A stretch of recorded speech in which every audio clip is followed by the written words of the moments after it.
sector educación. ¿Cómo está, congresista? Buenos días. Sí, buenos días, Carla, y muchas gracias por la gentileza. No, gracias a usted por atendernos. A ver, el día de ayer con 81 votos aprobó declarar de interés nacional la introducción de contenidos curriculares de estudios sobre educación cívica e historia de la subversión y el terrorismo en el Perú. Usted fue uno de aquellos que votaron a favor de esta iniciativa que ya fue aprobada en el Congreso. Entiendo que es un proyecto de ley impulsado por la congresista Patricia Chirinos. ¿De qué forma esto se va a materializar en los libros de educación? Bueno, nosotros, todo aquello que signifique reconstruir la formación integral de nuestros estudiantes, apoyamos y participamos.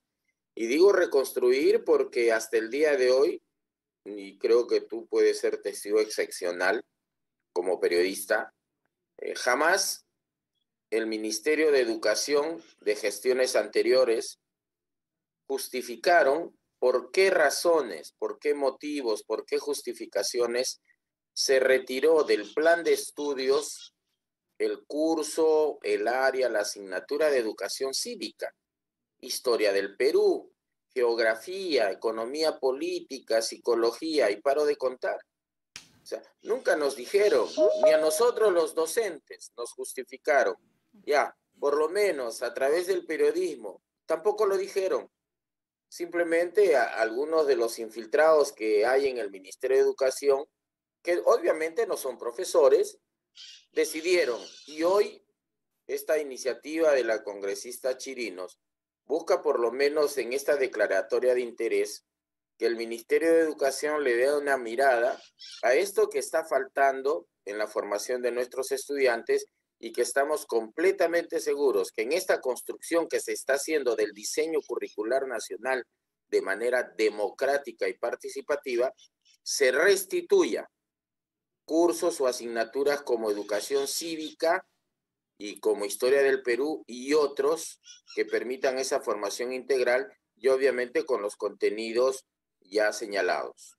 Y a propósito, para hacer efectiva este proyecto que se ha aprobado en el Congreso, declarar de interés la introducción de contenidos curriculares, ¿no?, referidos a esta lucha subversiva, también a la violación de derechos humanos, porque hay que mirar todo el paquete completo. Pero, ¿cuándo esto podría hacerse efectivo? Es decir, ¿ustedes piensan reunirse con el ministro de Educación para ya establecer un cronograma de cómo es que estos cursos serían incluidos en esta currícula actual? Sí, nosotros tenemos una comunicación permanente con el ministro de Educación por obvias razones, ¿no? Somos peculiarmente el único grupo parlamentario integrado solamente por docentes, que no inhibe que otros puedan sumarse, pero en el momento somos 10 maestros y todos somos de aula.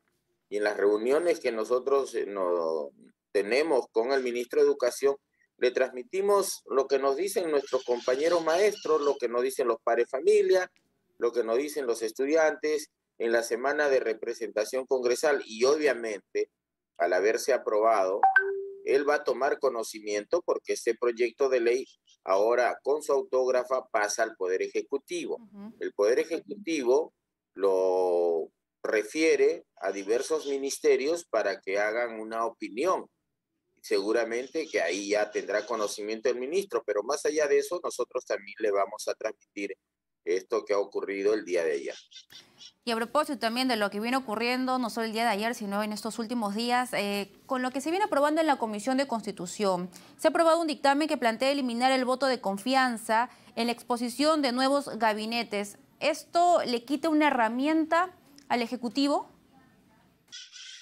Mira, yo lo que tendría que decir en términos generales, no dejando de mencionar la pregunta que tú señalas, es que hay gente que no tiene una mirada de Estado a nuestro país y tienen una mirada coyuntural de gobierno. Hay que entender que los países desarrollados, si hay una fortaleza que tienen, son sus normas, y sobre todo sus normas principales, llámese Constitución y otras. ¿Y por qué? Porque va a haber continuidad. No es que el gobierno actual se va a quedar de manera perenne, pero aquí pues en el Congreso hay algunos congresistas que varias veces suman para hacer mayoría y hacen uso y abuso de esa mayoría, mirando lo coyuntural, no mirando lo perenne. Entonces, ese caso es igual, porque en el siguiente Congreso de la República, los actuales, imagínate que no tengan la mayoría y sean otra mayoría, ¿ya? Y va la iniciativa, hay que cambiar esa ley. Entonces, no podemos caminar en esos vaivenes de estar cambiando algunas leyes que ayudan a gobernar, guste o no guste a quien haya perdido las elecciones. Pero acá también hay un hecho que llama la atención, es de que esta iniciativa viene de la unión de 3 proyectos, 2 de ellos de Fuerza Popular de David Jiménez y Patricia Juárez, y el otro es de Silvana Robles, de Perú Libre. Precisamente Perú Libre fue el grupo político que llevó a la presidencia a Pedro Castillo. Entonces, ¿cómo entender eso? Sí, pues yo me ratifico en lo dicho, ¿no? Tendrían que dar las explicaciones los señores compañeros de la congresista Robles, ¿no? Pero yo sigo pensando de que hay que dar leyes que consoliden la democracia en nuestro país y no leyes que sean temporales. Vuelvo a reiterar, la mayoría de ahora no será la mayoría de mañana. Y entonces la mayoría de mañana va a cambiar la ley y subsiguiente otra mayoría va a volver a cambiar. Entonces lo que hay que entender es que más allá de gobierno temporal, el Perú tiene que gobernarse con características de Estado. Si no, no le vamos a dar solidez a la democracia en nuestro país. Entonces, en concreto, lo que estarían buscando es evitar una eventual disolución del Congreso, que por cierto está amparado en la Constitución. Obviamente apunta a eso, porque eso es lo que se quiere evitar, ¿no? Y otro tema también que se está viendo en la Comisión de Constitución, que fue aprobado, es el dictamen que impide a ministros censurados volver a ser nombrados. Bueno, es una facultad del presidente junto al jefe del gabinete ministerial designar quienes van a conformar el gabinete. ¿Esto vulnera las prerrogativas que tiene el Ejecutivo? No solamente las del Ejecutivo. Esta es una violación de los derechos humanos, ¿ya? Porque si tú le das una miradita dentro de los 30 artículos aprobados dentro de la Declaración Universal de los Derechos Humanos, en vigencia desde el 10 de diciembre de 1948, entonces vas a encontrar que tú, que yo y que muchos de los que nos siguen tienen derecho de acceso a las funciones públicas en igualdad de oportunidades, ¿no? Entonces, ¿qué pasa si tú dejaste de ser ministra, pero quien dirige el país quiere seguir contando con tu presencia, tus servicios, en el mismo o en otro ministerio? Entonces va a agarrar, una ley le impide, ¿ya? Pero puede buscar a otra persona y esa persona sí puede. Entonces se genera un acto de discriminación que está sustentada en una ley. Y si tú lees la Constitución Política del Perú, por decirlo menos, porque hay normas internacionales que están por encima de nuestra Constitución, pero en la nuestra, artículo 2, numeral 2, todos somos iguales ante la ley, nadie puede ser discriminado por raza, Sí. color, idioma, etc., etc., o por cualquier índole, y esa índole se llama ley. Y Pero tú si no nos puedes dar ponemos... leyes, pues. Sí, y ahora vamos a ponernos en la otra orilla, ¿no? Porque siempre hay dos lados de una moneda. Hay quienes dicen, pero ¿qué sucede con esta censura de este ministro que no dio la talla, que estuvo cuestionado, tiene investigaciones en el Ministerio Público? ¿Qué sucede si por insistencia del presidente y del jefe del gabinete ministerial se insiste en ratificar o ponerlo en otro puesto, ¿no? En una especie de enroque? ¿Qué sucede ahí? ¿Qué acciones hay que tomar? Tomo y referencio lo que acabas de señalar. Aquello que linda con delitos, obviamente, no puede considerarse, pero ojo, no dejes de lado la presunción de inocencia. Pero yo te puedo referir un ejemplo para muestra un collar. Aquí no vengan a mí los sacrosantos a decirnos que aquel que fue censurado ya no puede ser. ¿Y qué pasa con los que censuran con mentiras, con falsedades, con embustes, con falacias?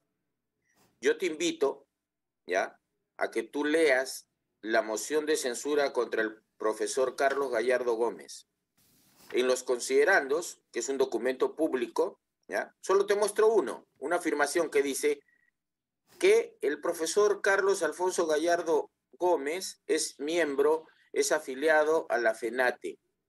La pregunta es, ¿puede un docente cesante ser afiliado de una institución gremial que solamente aglutina a docentes nombrados? No, sin pruebas. Y lo que hemos visto es el capricho de algunas personas que no han venido a trabajar por el Perú, sino a obstaculizar políticamente al gobierno, y entonces basta escuchar sus declaraciones. Ahora tenemos el ministro 70, tenemos el ministro 71.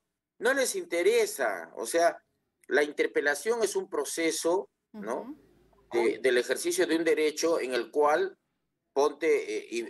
cito tu nombre, Carla decide interpelar, traslada 10 preguntas al ministro interpelado. El ministro interpelado es como que le entregaran un examen, ¿ya?, con las preguntas conocidas.